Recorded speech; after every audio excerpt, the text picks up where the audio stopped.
പിതാവിൻ്റെയും പുത്രൻ്റെയും പരിശുദ്ധാത്മാവിൻ്റെയും നാമത്തിൽ ആമേൻ. എൻ്റെ പ്രിയപ്പെട്ടവരെ, ഇന്ന് ഒക്ടോബർ 31 വെള്ളിയാഴ്ച. അമ്മേ പരിശുദ്ധ അമ്മേ, അമ്മേ പരിശുദ്ധമേ, ദൈവമാതാവേ, കൃപാസനത്തിലൂടെ ഞങ്ങളുടെ ദേശത്തിനും അമ്മ മധ്യസ്ഥം തേടി തന്ന എല്ലാ അനുഗ്രഹങ്ങൾക്കും കൃപകൾക്കും ഞങ്ങളിപ്പോൾ ഹൃദയം നിറഞ്ഞ നന്ദി പറയുന്നു. അമ്മേ പരിശുദ്ധമേ, ദൈവമാതാവേ, 2004 ഡിസംബർ 7 ഉച്ചകഴിഞ്ഞ് 2:30 കൃപാസനത്തിൽ സംഭവിച്ച അമ്മയുടെ പ്രത്യക്ഷപ്പെടലിനെ കുറിച്ച് തിരുസഭയ്ക്ക് സമർപ്പിച്ചിരിക്കുന്ന പഠനരേഖകളുടെ സഭാത്മകമായ പഠനം ആരംഭിക്കുവാൻ ഞങ്ങൾ പ്രാർത്ഥിക്കുന്നു. അമ്മേ പരിശുദ്ധമേ, ഭൂസ്വർലോകങ്ങളുടെ രാജ്ഞിയായ അങ്ങേയ്ക്ക് ഭൗമസംരക്ഷണത്തിനായി പ്രപഞ്ചപ്രകൃതിയെ തന്നെ തിരുസഭ പ്രതിഷ്ഠിക്കുവാൻ ഈ പ്രത്യക്ഷീകരണം വഴി ഇടയാക്കണമേ. പരിശുദ്ധമേ, ജപമാല മാതാവേ, സകല കൃപാസനം പ്രാർത്ഥനയോടും ചേർത്ത് ഞങ്ങളിപ്പോൾ പ്രാർത്ഥിക്കുന്ന ഈ കുടുംബത്തിന്റെ പ്രത്യേക നിയോഗം പറ മക്കളെ.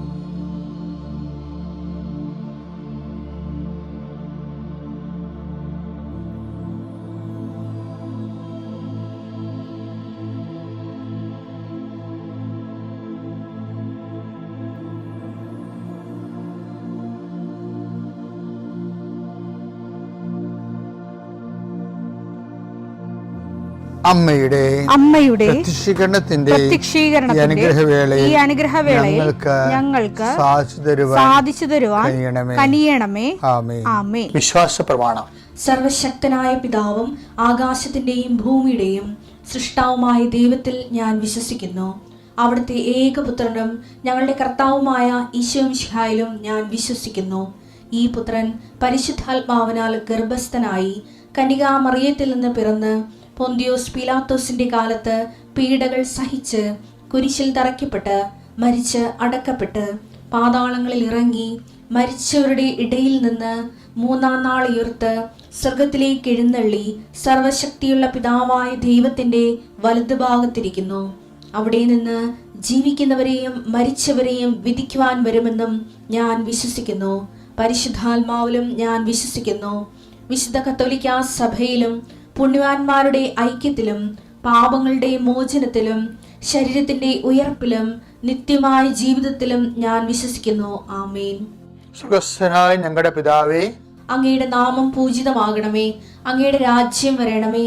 അങ്ങയുടെ തിരുമനസ് സ്വർഗത്തിലെ പോലെ ഭൂമിയിലും ആകണമേ.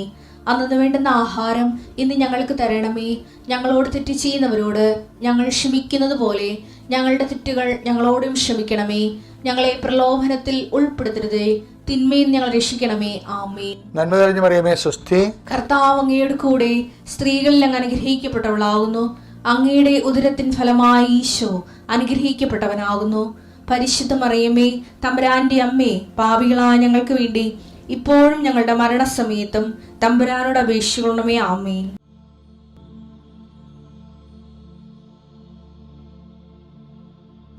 പിതാവിൻ്റെയും പുത്രൻ്റെയും പരിശുദ്ധാത്മാവിൻ്റെയും നാമത്തിൽ.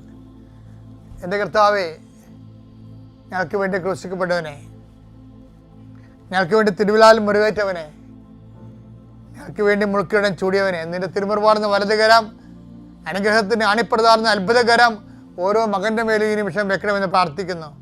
ദൈവത്തിലെ നീ എവിടെയായിരിക്കുന്നു അവിടെ നിനക്ക് അനുഗ്രഹം ആവശ്യമുള്ള ഇടത്ത് വസ്തുക്കൾ നിന്റെ കയ്യിലുണ്ടെങ്കിൽ അതിപ്പോൾ എടുക്കാവുന്നതാണ്.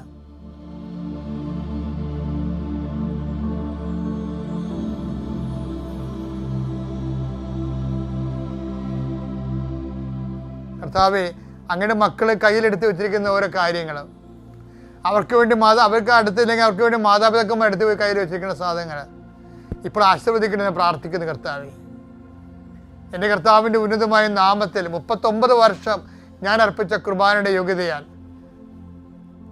കൃപാസ്ഥാനത്താര ജീവനോടെ പ്രത്യക്ഷപ്പെട്ട പരിശുദ്ധ അമ്മയുടെ മാധ്യസ്ഥത്തിലെ ഞാൻ നിങ്ങളുടെ ഉപകരണങ്ങളെ ആശീർവദിക്കുന്നു.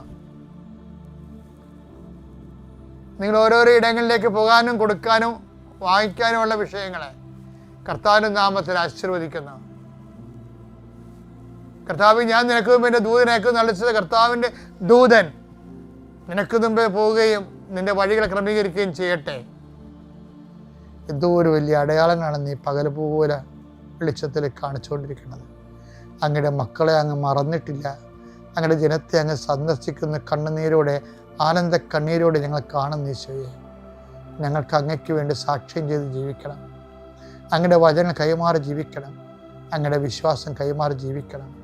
കർത്താവേ, അങ്ങയുടെ മക്കൾക്ക് അടയാളം നൽകണമേ. ജീവിതത്തിൻ്റെ തകർന്ന നിമിഷങ്ങളിൽ പെട്ടിരിക്കുന്ന എല്ലാവരും, സമാധാനം ഇല്ലാത്തവർ, ഡൈവേഴ്സിന് കേസ് കൊടുത്തിരിക്കുന്നവർ, അത് ഒത്തുതീർക്കാൻ ആഗ്രഹിക്കുന്നവർ, കർത്താവ് അവരുടെ രേഖകൾ അങ്ങ് പരിശോധിക്കണമേ. കർത്താവ്, ജഡ്ജ്മെൻറ്റ് വീണ്ടും നീതിക്ക് വേണ്ടി പോരാടാൻ പോകുന്നവർ ആ ജഡ്ജ്മെൻറ്റ് സമർപ്പിച്ച് പ്രാർത്ഥിക്കുന്നു. ഞങ്ങളുടെ ഭാരങ്ങൾ ഏറ്റെടുക്കുന്ന കർത്താവെ, ഈ ഭാരച്ചീട്ടുകളിലെല്ലാം നിൻ്റെ പ്രസാദം തളിക്കണമേ. അധ്വാനിക്കുന്നതിനും ഭാരം വഹിക്കുന്നതിനിടയ്ക്ക് വരിക. ഞാൻ നിങ്ങൾ ആശ്വസിക്കാൻ നളിച്ചതവനെ, ഇതെല്ലാം ആശ്വാസമായി മാറണമേ. പരിശുദ്ധമേ ദൈവമാതാവേ, ദുരന്തമുണ്ടാകാൻ വേണ്ടി പ്രാർത്ഥിക്കുന്ന നല്ല ചെയ്ത അമ്മ, ദുരന്തത്തിന് പോലും പ്രതിവിധി നിശ്ചയിച്ച അമ്മ, ഞങ്ങൾക്ക് വേണ്ടി നിമിഷം മധ്യസ്ഥ വഹിക്കുന്നു. എൻ്റെ കർത്താവിനുമായ നാമത്തിൽ സഭയുടെ അധികാരത്തിൻ്റെ രേഖകളെ, ഡോക്യുമെൻറ്റുകളെ ഈശോ നാമത്തിൽ ആശീർവദിക്കുന്നു. വിടുതൽ നൽകുന്നു.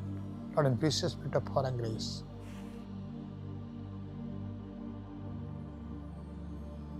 നമ്മളുടെ ഒപ്പം ഈശോ വരുന്നതിന് ഒരു തടസ്സവുമില്ല.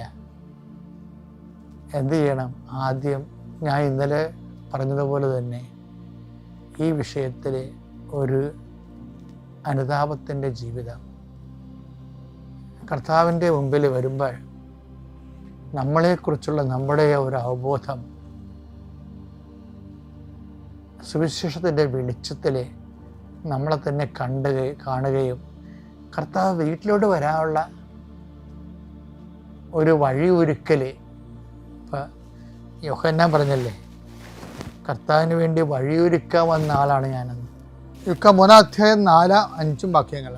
കർത്താവിന്റെ വഴിയൊരുക്കുവിൻ, കർത്താവിന്റെ വഴി ഒരുക്കുവിൻ, അവന്റെ പാത നേരെയാക്കുവിൻ, അവന്റെ പാത നേരെയാക്കി. താഴ്വരകൾ നികത്തപ്പെടും, താഴ്വര നികത്തപ്പെടും, കുന്നും മലയും നിരത്തപ്പെടും, കുന്നും മലയും നിരത്തപ്പെടും, വളഞ്ഞ വഴികൾ നേരെയാക്കപ്പെടും, പരുവരുത്തവ മൃദുവാക്കപ്പെടും.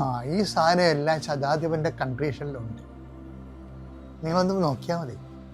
ശതാധിപൻ എത്ര സ്റ്റൈലിഷായിട്ടാണ് ഈ യോഹന്നാൻ മാന്താനയുടെ സുവിശേഷം അനുസരിച്ചുകൊണ്ട് താഴ്വരകൾ നിരപ്പാകണത്, കുന്നും മലയിൽ നിരപ്പാകണത്. പുള്ളിയുടെ അധികാരത്തെക്കുറിച്ച് പുള്ളി അതൊരു കുന്നുപോലെ നിൽക്കുക. ഞാനും അധികാരത്തിന് കീഴിലാണെന്ന് പുള്ളി പറയുന്നു. എൻ്റെ കീഴിലും ഭടന്മാരുണ്ടെന്ന് പറയും. ഈ അധികാരത്തിൻ്റെ ഔന്നത്യത്തെ ഈശോയുടെ മുമ്പിൽ അടിയറ വെക്കുന്നുണ്ട്. പക്ഷേ ലോകത്തിന് സംഭവിക്കുന്നത് എന്താണെന്നറിയാമോ?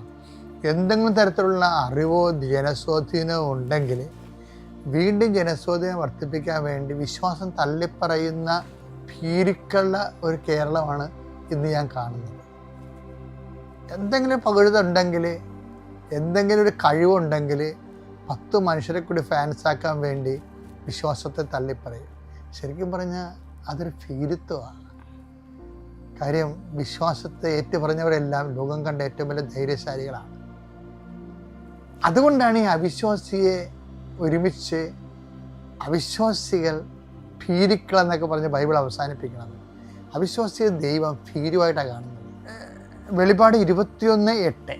എന്നാൽ ഭീരുക്കൾ അവിശ്വാസികൾ, നോക്കിയേ, ഭീരുക്കൾ കഴിഞ്ഞിട്ട് പിന്നെ വരണ ആരാണ്? അവിശ്വാസികളാണ്. അപ്പൊ വിശ്വാസികൾ ആരാണ്? വിശ്വാസികൾ ഭീരുക്കളല്ല. ലോകങ്ങളുടെ ഏറ്റവും വലിയ ധൈര്യശാലികൾ ആരായിരുന്നു? വിശ്വാസികളെ. അപ്പോഴേ ഈ വിശ്വാസത്തെ ഏറ്റുപറയാൻ മറ്റു മനുഷ്യർ എന്ത് വിചാരിക്കും? ഇപ്പം ചില ആൾക്കാർ തന്നെയാണല്ല, ഷെയർ ചെയ്യത്തില്ല. അവർക്ക് അവർ പറഞ്ഞ സാക്ഷ്യമാണെങ്കിൽ പോലും അവർ ഷെയർ ചെയ്യത്തില്ല. എന്തുകൊണ്ടാണ് ഷെയർ ചെയ്യാത്തത്? എൻ്റെ കൂട്ടിലുള്ള ഗ്രൂപ്പിലുള്ളവർ എന്നെക്കുറിച്ച് എന്ത് ധരിക്കും? ഞാനൊരു ആത്മീയ ജീവിയാണെന്ന് ധരിച്ചാൽ എന്നെ അവർ അണ്ടർ എസ്റ്റിമേറ്റ് ചെയ്യുമോ, എനിക്ക് രണ്ടാം പൗരത്വമാക്കി കളയാമോ എന്ന് വിചാരിച്ചുകൊണ്ട് ലോകത്തിൻ്റെ പൗരത്വത്തിന് വേണ്ടി ദൈവത്തെയും വിശ്വാസത്തെയും നിഷേധിക്കുന്നവരെ ബൈബിൾ വിളിക്കുന്ന പേരാണ് ഫീരുക്കൾ. ഫീരുക്കൾ ഒരിക്കലും ഉടമ്പടി എടുക്കരുത്. ഈ ഫീരുക്കളെ ധൈര്യശാലികളാക്കുന്നതാണ് ഇപ്പോൾ അശ്വതി എന്നും പറഞ്ഞൊരു മോളുടെ സാക്ഷ്യം ഈ ദിവസങ്ങളിൽ ഭയങ്കര വൈറലായി. അശ്വതി എന്താ ചെയ്യണത്? അശ്വതി ഇവിടുന്ന് ഇംഗ്ലണ്ടിൽ ചെന്നിട്ട് കൃപാസനം പത്രം പ്രൊട്ടസ്റ്റന്റ് സഭയിലുള്ള ആൾക്കാർക്ക് അവിടെ പോയിരുന്ന് വായിച്ച് കേൾപ്പിച്ചു കൊടുക്കും. അവരെ സ്നേഹത്തോടെ അവരോട് സംസാരിച്ച് പരിശുദ്ധ കൃപാസന അമ്മയെക്കുറിച്ച് അവർ ധൈര്യത്തോടെ അവർക്ക് വായിച്ച് കേൾപ്പിച്ചു കൊടുക്കും. അപ്പോൾ അങ്ങനെ കേൾപ്പിച്ച് വന്നപ്പോൾ അവരിൽ വിശ്വാസമുണ്ടായി. അശ്വതിക്ക് വീണ്ടും വിസ അവിടെ കിട്ടാൻ സാധ്യതയില്ലായിരുന്നു, പുതുക്കാൻ സാധ്യതയില്ലായിരുന്നു. പക്ഷേ ഹസ്ബൻഡിനും കുഞ്ഞുങ്ങൾക്കും ഒക്കെ വീണ്ടും പുതുക്കി കിട്ടിയപ്പോൾ അവർ തന്നെ പറഞ്ഞു, അശ്വതി ഇത് നിൻ്റെ മമ്മയുടെ ഗ്രേറ്റ്നെസ് ആണെന്ന്, നീ വിശ്വസിക്കുന്ന കൃപാസനം മമ്മയുടെ ഗ്രേറ്റ്നെസ് ആണെന്ന് അവർ പറഞ്ഞു. അതെന്താ കാര്യം? അത് അവർ ഈ അശ്വതി എടുത്ത ധൈര്യമാണ്. നമ്മൾ ധൈര്യം ഒരു പ്രധാനപ്പെട്ട വിഷയമാണ്. ധൈര്യം ഈ ഉടമ്പടി ജീവിതത്തിൽ കുറേ ധൈര്യത്തിൻ്റെ എക്സസൈസുകളുണ്ട്. വെളിപാട് 21:8 ഭീരുക്കൾ, അവിശ്വാസികൾ, ദുർമാർഗികൾ, പിന്നെ അടുത്ത ആൾക്കാർ ദുർമാർഗികൾ, കൊലപാതകികൾ, വ്യഭിചാരികൾ, മന്ത്രവാദികൾ, വിഗ്രഹാരാധകർ, കാപട്യക്കാർ എന്നിവരുടെ ഓഹരി തീയും ഗന്ധകവും എരിയുന്ന തടാകവുമായിരിക്കും. ഇതാണ് രണ്ടാമത്തെ മരണം. നിത്യമരണത്തിന് അസഹ്യം ചെയ്തിരിക്കുന്ന ആൾക്കാരുടെ ഒന്നാമത്തെ സ്വഭാവമാണ് ഭീരുത്വം. അതുകൊണ്ട് തന്നെ ഉടമ്പടിയിൽ ഭീരുത്വം വെടിഞ്ഞ് ദൈവകൃപയിൽ നിലനിൽക്കാൻ ഒരു ആത്മീയ മുന്നേറ്റം നടത്തിയ അതിന് വേണ്ടി മാത്രം കൃപാസനത്തിൻ്റെ ആയിരക്കണക്കിന് സാക്ഷ്യങ്ങൾ നമ്മളെ പ്രേരിപ്പിക്കുന്നുണ്ട്. അത്യപൂർവ ദൈവാനുഭവങ്ങൾ ഇനി നിങ്ങൾക്കും സ്വന്തം. ഈ യൂട്യൂബ് ചാനൽ ഇതുവരെ സബ്സ്ക്രൈബ് ചെയ്തിട്ടില്ലെങ്കിൽ ഇപ്പോൾ തന്നെ സബ്സ്ക്രൈബ് ചെയ്യുക. ഈ വീഡിയോ ഇപ്പോൾ തന്നെ നിങ്ങളുടെ സുഹൃത്തുക്കൾക്ക് ഷെയർ ചെയ്തുകൊണ്ട് കർത്താവിൻ്റെ പ്രേക്ഷിതരാകുക.